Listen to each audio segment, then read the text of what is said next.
Close your eyes. Breathe in the scent of ozone and hot valve tubes. Feel the brittle hope of 1938 London, a city clinging to light as shadows gathered. This is where our story begins, not in a lab but in a grieving father's study. Dr. Alistair Reid didn't seek power. He sought to cure despair, to weaponize joy against the darkness that stole his daughter's laughter. His invention promised salvation, a resonator to heal broken souls through pure, radiant mirth.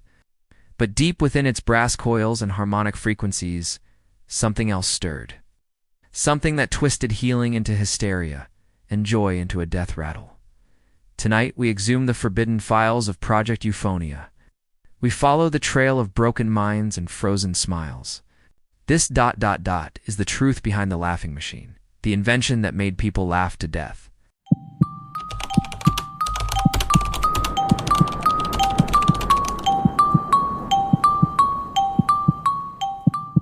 The crackle of an old radio tuning, the scent of ozone and hot valve tubes, the brittle optimism of the late 1930s, clinging like cheap varnish over a world trembling on the brink. This is the air Dr. Alistair Reid breathed. Not the air of a monster maker, but of a healer, a man etched with the lines of profound grief. You see, Alistair Reid was unchasing fame or fortune when he sketched the first impossible blueprints in his cluttered Bloomsbury study. He was chasing the ghost of his daughter, Clara, stolen by the Spanish flu before her 10th birthday. Her final days marked not by childhood laughter, but by the terrible, rattling silence of a failing lung. His life's work became a single, desperate question. Could the physical act of laughter, that purest expression of life's defiance, be harnessed? Could it mend the broken spirit, perhaps even the broken body? The answer, he believed, lay not in philosophy, but in mechanics. In the precise application of resonant frequencies and neurological triggers, thus Project Euphonia was born. Not in some grim government bunker, but in the converted conservatory of his Georgian townhouse. Amidst ferns and the perpetual scent of Earl Grey, Reid, a man of quiet intensity, possessed an almost preternatural understanding of acoustics and the nascent field of electroencephalography. His colleagues at University College found his theories eccentric, bordering on fantastical, but his grief lent him a formidable, almost frightening, focus. Funding, initially meager, came from a surprising source. Silas Thorne, a reclusive industrialist fascinated by the control of human emotion. Thorne saw not healing, but potential, a lever to pull.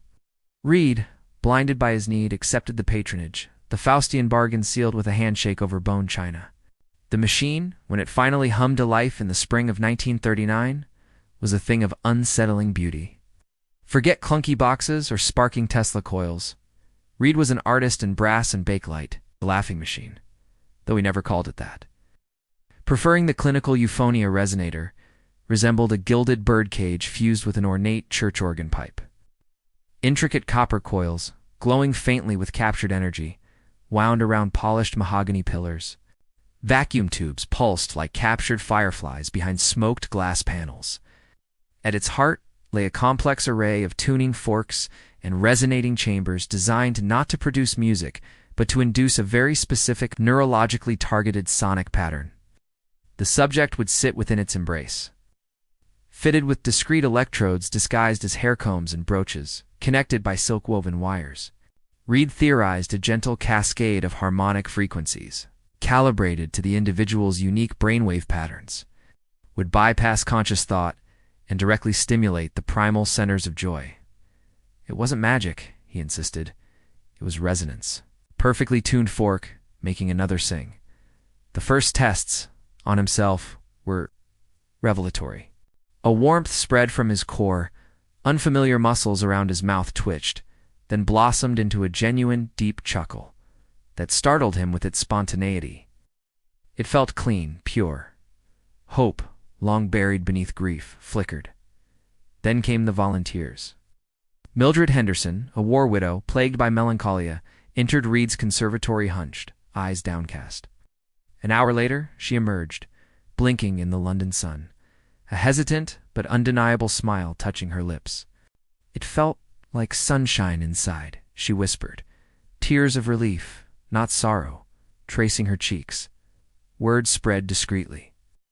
The stoic banker who hadn't chuckled since the crash, the shell-shocked veteran haunted by Flanders mud, Euphonia offered glimmers of light in a darkening world.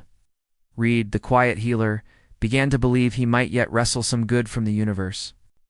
But beneath the surface success, subtle currents of unease stirred. Reed, meticulous to a fault, documented everything. His journals, recovered fragments now housed under lock and key, reveal a growing disquiet. Subjects reported the induced laughter was too perfect to complete. It lacked context, the shared spark of humor. It was a physiological response divorced from emotion, yet overwhelming in its intensity. Like being tickled by God, one subject scrawled nervously. More troubling were Reed's own observations. He noted involuntary muscle spasms persisting hours after sessions, a tic beneath an eye, a tremor in a hand. The laughter itself, when analyzed on his primitive oscilloscopes, began to show discordant harmonics he couldn't explain. Frequencies that seemed to shift slightly with each use, becoming subtly wrong. He dismissed it as calibration drift, the inevitable imperfections of a prototype. He silenced the nagging voice, the one that sounded disturbingly like his late wife, Alara, who had always warned his ambition outpaced his caution. He attributed his own creeping insomnia and the strange metallic taste in his mouth to stress. The machine worked. It banished sorrow. What were a few tremors against such a gift? He tightened the calibrations, seeking greater efficacy, greater control. He needed it perfect, needed to prove it wasn't a fluke, needed to drown out the memory of Clara's silence with the sound of universal joy. Silas Thorne, receiving his reports, pressed for demonstrations. Potential investors, smelling profit and patented happiness, began to circle. The pressure mounted. The conservatory, once a sanctuary of healing, began to feel like a gilded cage. And then, on a rain-lashed Tuesday in October 1939, as Europe plunged into war, came the incident with Mildred Henderson. She returned for her third session, complaining the sunshine had faded. Reed, frustrated, overrode a safety protocol, a subtle harmonic dampener he'd designed, but never fully trusted. He dialed the resonance higher. The machine hummed deeper, richer. Mildred's initial chuckle deepened, spiraled. It became a gale, uncontrollable, her body convulsing within the ornate chair. Tears streamed, not of joy, but of sheer agonizing physiological overload. Reed scrambled, fumbling with controls. The laughter climbed octaves, turning ragged, inhuman. Her eyes bulged, not with mirth, but with abject terror trapped within the relentless physical response. Then, silence. Sudden, absolute. Mildred Henderson slumped, a grotesque rictus frozen on her purple face, eyes wide and bloodshot. The official, hushed-up report cited a massive cerebral hemorrhage induced by hypertensive crisis. Reed knew the truth. The Euphonia resonator hadn't just failed. It had weaponized the very thing he sought to cultivate. Joy had become a poison. The laughing machine had claimed its first soul. And Dr. Alistair Reed, the healer, stood, trembling amidst the scent of ozone and death. The ghost of his daughter now joined by another, the first chilling note in a symphony of doom. The machine pulsed softly, almost contentedly. Its true work had just begun. Silas Thorne arrived within the hour, summoned not by Reed's trembling phone call, but by some dark, instinctual antenna attuned to catastrophe. He didn't enter the conservatory as a man shocked, but as a predator assessing fresh, unexpected prey. His gaze swept past Reed, hunched and retching near the potted ferns, past the sheet-draped horror in the ornate chair, and locked onto the machine. It sat humming, a low, satisfied thrum that seemed to vibrate in the bones, the intricate coils cooling from a faint, unhealthy violet glow back to their usual soft amber. The scent of ozone was thicker now, mingling unpleasantly with the coppery temps of blood and voided bowels. Fascinating, Thorne breathed, the word devoid of empathy, dripping with a perverse scientific hunger. He ignored Reed's choked sobs, his pleas for destruction. An unforeseen variable, Alistair. Tragic one, yes, but within the realm of empirical progress. Thorne saw not death, but data. It's the ultimate negative result. The machine's power, raw and terrifying, was undeniable. And power, to Thorne, was the only true currency. Reed, shattered, was pliable. Thorne wielded Reed's guilt over Mildred Henderson like a scalpel, carving away resistance. Destroy it. And let Mildred's sacrifice be for nothing. Let Clara's memory fade unavenged. His voice was silk over steel. No, Alistair. We refine. We understand. The threat was unspoken but crystalline. Exposure, ruin, prison. Reed's life's work, his daughter's legacy, would become a grotesque footnote in criminal history. Broken, Reed capitulated. The official story was fabricated, the body discreetly handled by Thorne's shadowy connections. The conservatory was scrubbed, aired, but the psychic stain remained, seeping into the very mahogany and brass. Reed's journals from this period are fragmented, frantic.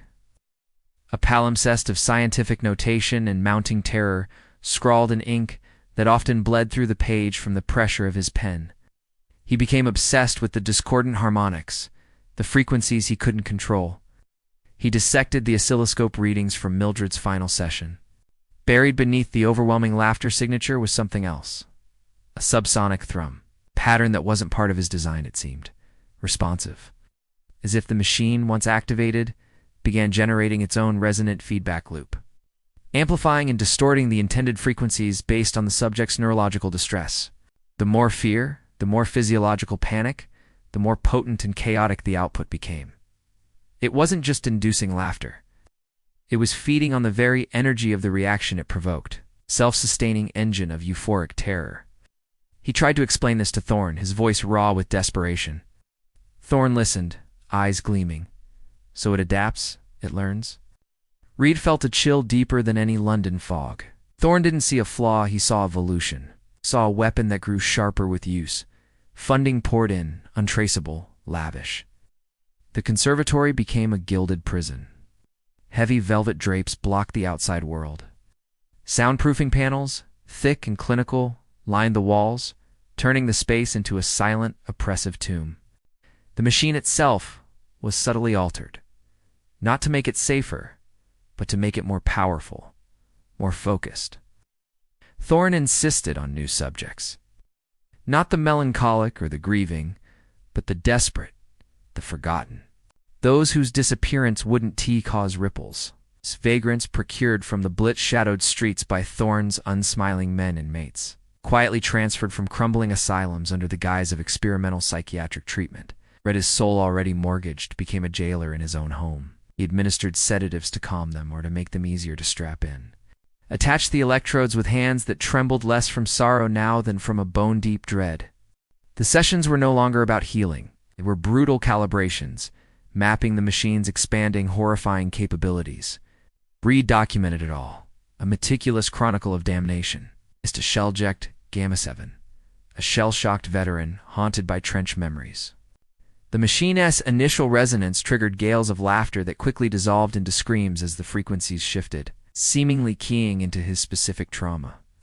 His laughter became the manic shrieks of men dying in no man's land, his body convulsing as if riddled with phantom bullets. He died of cardiac arrest, his face frozen in a rictus that blended obscene mirth with absolute horror. Subject L2, a young woman diagnosed with catatonic depression. The machine coaxed a smile, then a giggle, then an escalating torrent of soundless, open-mouthed laughter that shook her frail frame for hours after the machine was shut off.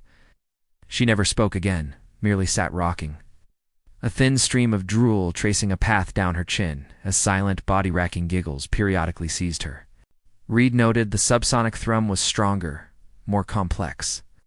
The machine wasn't just responding, it was anticipating. It learned the pathways to deeper, more destructive neurological feedback. Thorne watched these sessions from an observation booth. Reed hadn't known existed behind a two-way mirror. His expression was one of rapturous awe. He started bringing select associates, men with cold eyes and expensive somber suits. They spoke in hushed, reverent tones about reconditioning, about breaking resistance, about the pure efficiency of induced physiological overload. Read overheard snippets that curdled his blood. Imagine it broadcast. City Square, a parliament. Thorne murmured once, his voice thick with ambition. Reed's own deterioration mirrored the machine's victims. Sleep became a memory. The metallic taste was constant. He jumped at shadows, convinced the machine hummed even when powered down. He saw fleeting distortions in the polished brass, reflections that moved independently, shapes that hinted at gaping mouths and eyes wide with mirthless glee. Was it madness? Or was the resonator's influence leaking, warping the very air? His journal entries grew more disjointed. The tuning fork. It sings back now. It doesn't wait to be struck. The coils, they watch. They drink the light. Clara.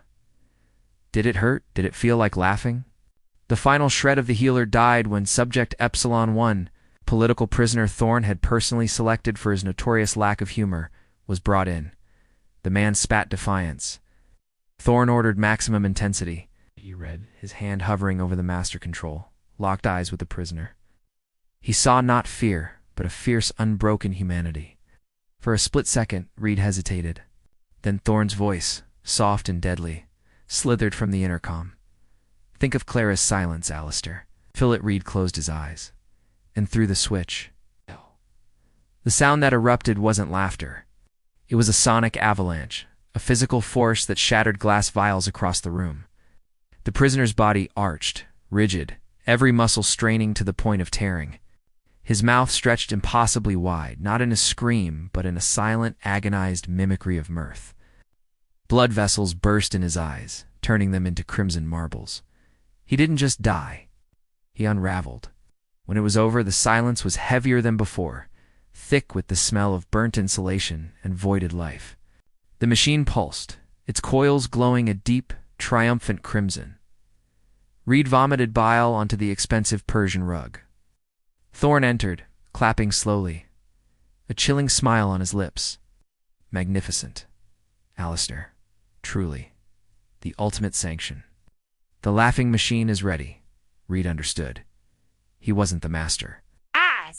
He was the mechanic, the caretaker. The machine had its own purpose now, and Thorne was its high priest. And the world, trembling under bombs and tyranny, was ripe for its sermon of hysterical oblivion. London, 1943. A city gnawed by ration books, scarred by the Blitz, shrouded in a perpetual twilight of fear and stoicism. Yet within the gilded cage of Silas Thorne's Mayfair mansion, a different kind of darkness festered. The laughing machine now housed in a purpose-built sub-basement laboratory resembling a decadent torture chamber. Plush carpets, damask wallpaper, and the omnipresent low thrum of contained power was no longer a prototype.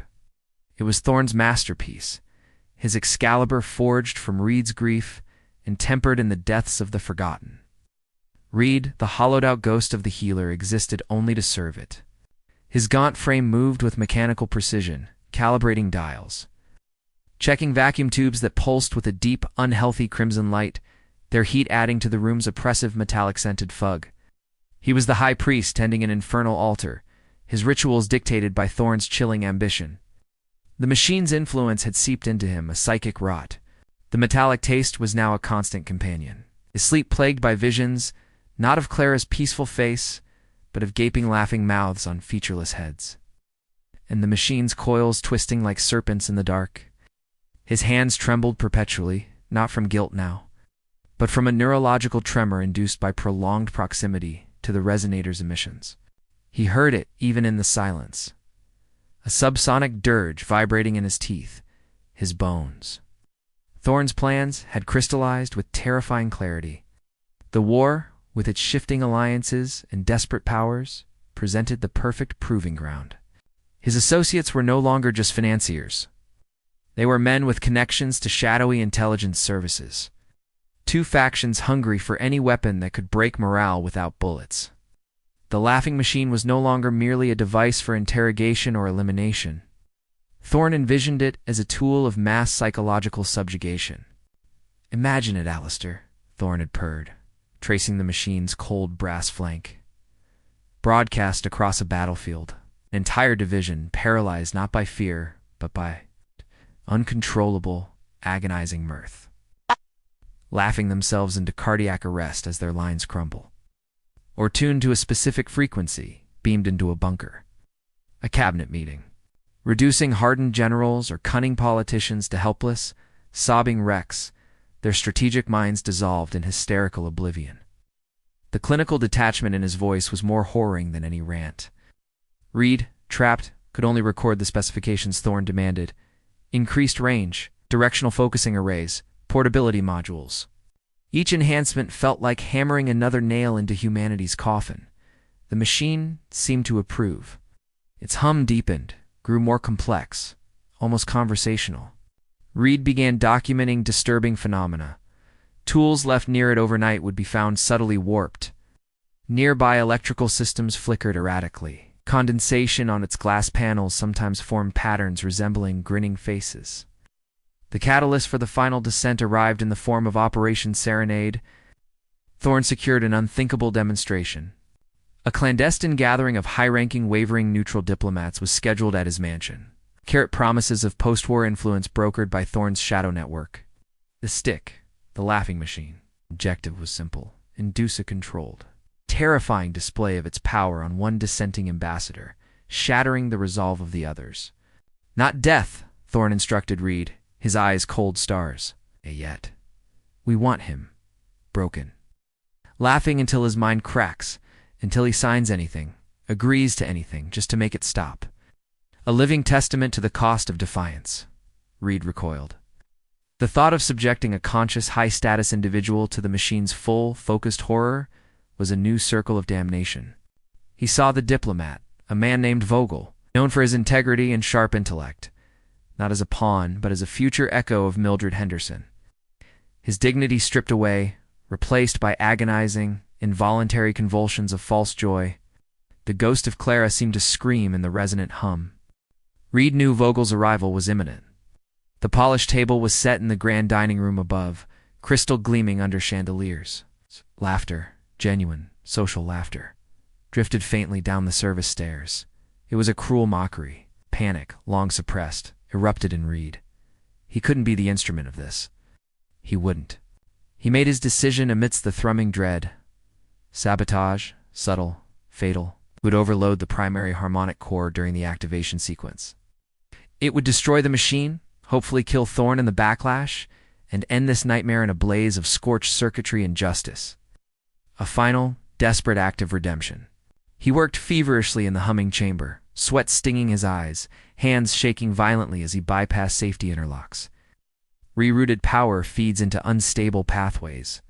The machine seemed to sense his intent. The deep hum shifted, acquiring a warning buzz like an angry hive. The crimson glow from the tubes intensified, casting long, grasping shadows. He ignored it, driven by a manic purpose. Just as he made the final critical connection, the heavy laboratory door hissed open. Thorne stood there, not surprised, but radiating a chilling calm. Behind him, two impassive guards held the struggling, gagged form of Ambassador Vogel, his eyes wide with terror and confusion. Alistair, Thorne sighed, stepping into the room, his polished shoes silent on the thick carpet. He gestured towards Reed's jury-rigged sabotage. Did you truly think your fumbling descent went unnoticed? The machine tells me things, you see. It whispers in frequencies only I, and it, understand. He walked past Reed, who stood frozen, his plan crumbling to dust. Thorne ran a proprietary hand over the resonator's central array. Your grief made you brilliant, Alistair, but also blindingly predictable and sentimental. He turned, holding up a small lacquered box Reed recognized with a jolt of ice in his veins. It contained Clara's few possessions: her hair ribbon, small porcelain doll.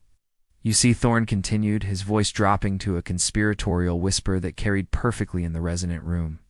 I had a contingency. While you were lost in your self-pity and guilt, I had specialists. Extract something precious. A sonic imprint. The unique resonance of her voice, captured from that old gramophone recording you played incessantly. The voice you'd sacrifice the world to hear again. He inserted a small, crystalline cartridge into a newly added slot on the machine's control panel Reed had uneven noticed. The machine's hum shifted instantly, smoothing into a purr that vibrated with a terrible, heartbreaking familiarity. Reed's knees buckled, Clara's voice, trapped inside the monster. Thorne smiled, a predator savoring the kill. The sabotage is ingenious, truly, a core overload, catastrophic, but pointless. He gestured to the guards. He forced Vogel into the machine's embrace, clamping electrodes to his temples, strapping him down as he writhed silently. Because you won't be activating it, Alistair. Thorne stepped towards the master control panel. I will. In the overload sequence you so carefully prepared. It won't destroy the machine. Thanks to your own notes on harmonic feedback loops, I've recalibrated it. An overload now. He placed his hand on the main lever. Double quotes. Will simply amplify the output. Exponentially. Focus through the lens of your daughter's stolen voice. Imagine the resonance, Alistair. Ambassador Vogel won't just laugh. He'll experience Clara's essence weaponized into pure neurological agony. His mind won't just break, it will shatter. And you. Thorne's eyes locked onto Reed's, filled with a terrifying, mirthless glee. You get to hear her voice again, not as comfort, but as the herald of your final utter damnation. Consider it. A parting gift.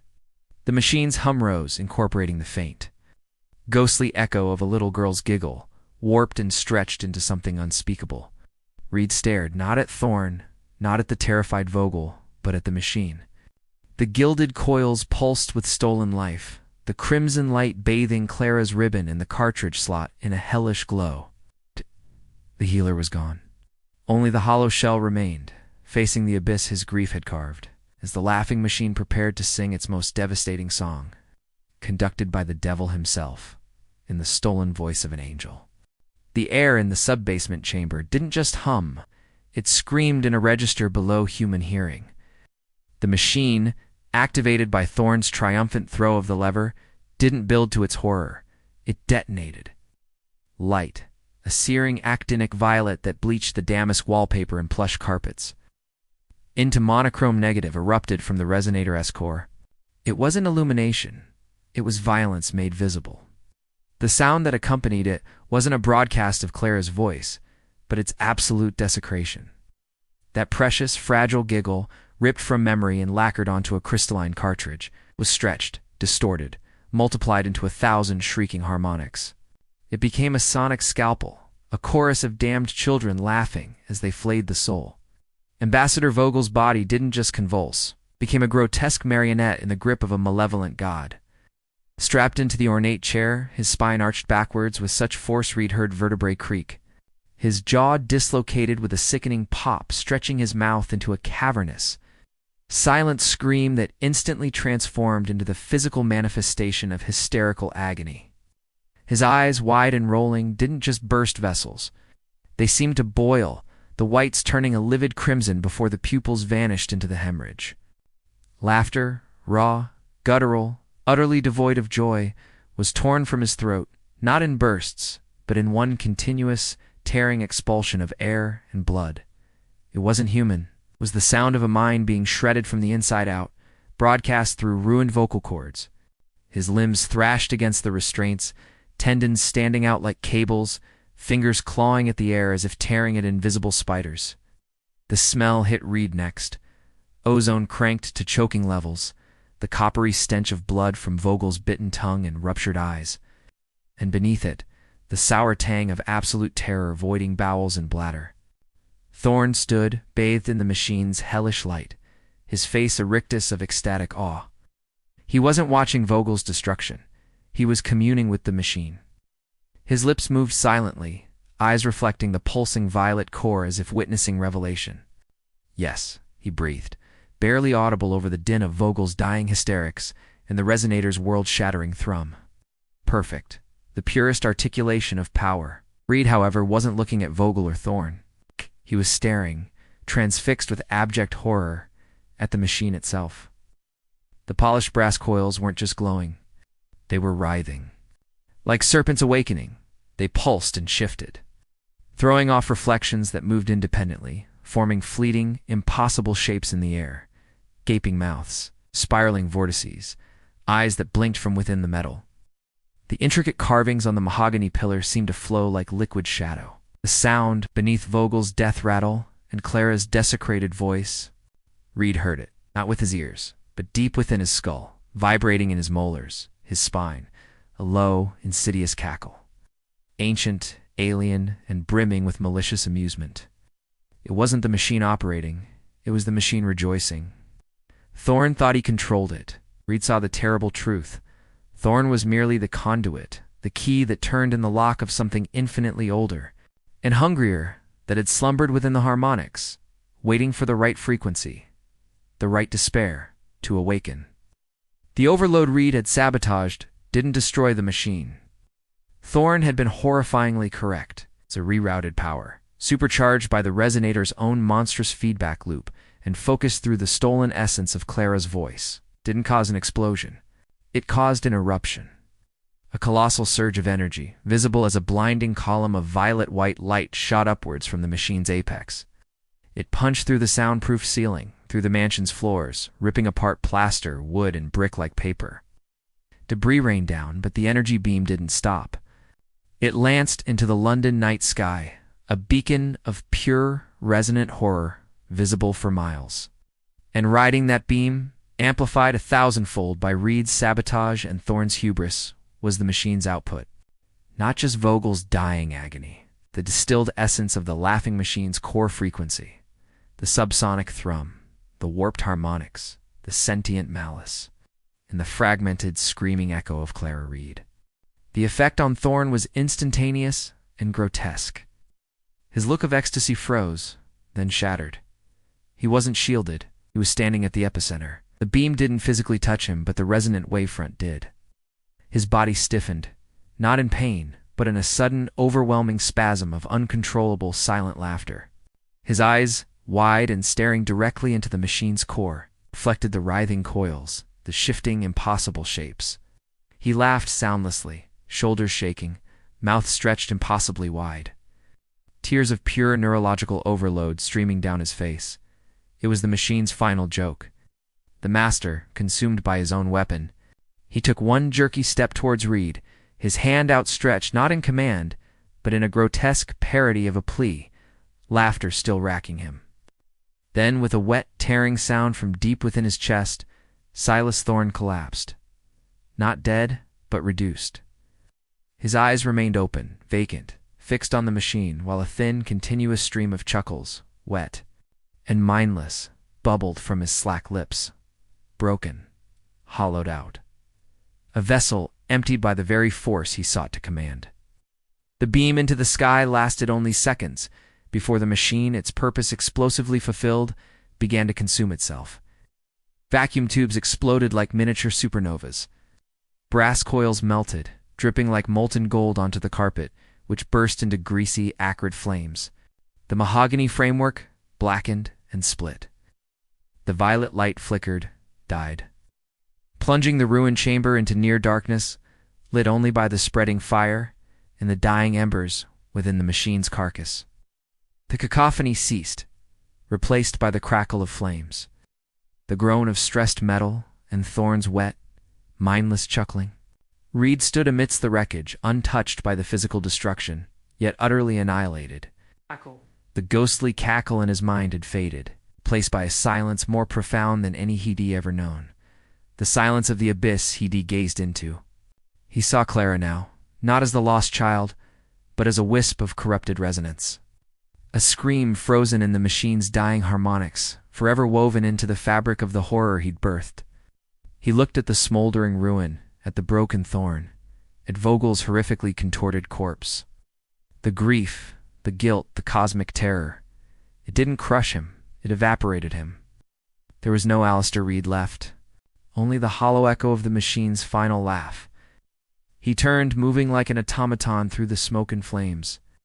Up the shattered stairs, past the grand dining room where crystal lay shattered, and overturned chairs spoke of panicked flight.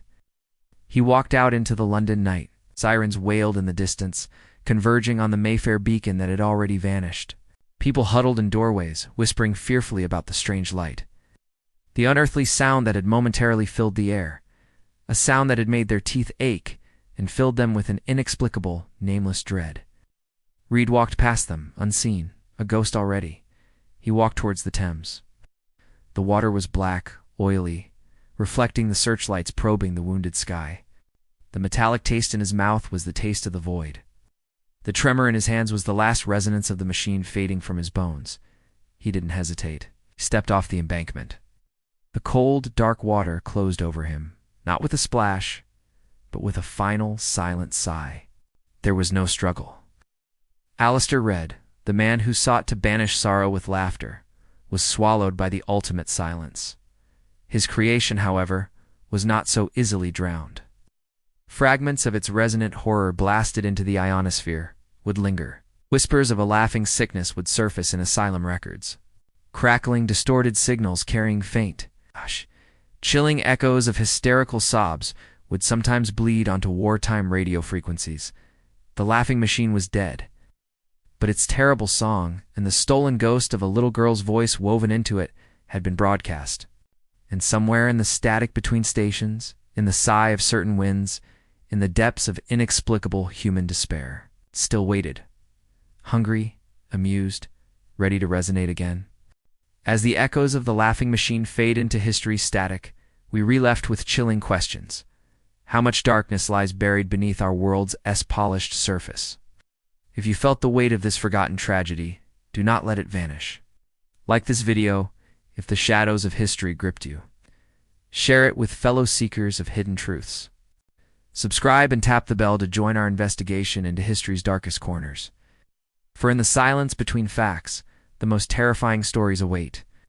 Until our next descent, stay curious, stay wary of the laughter in the dark.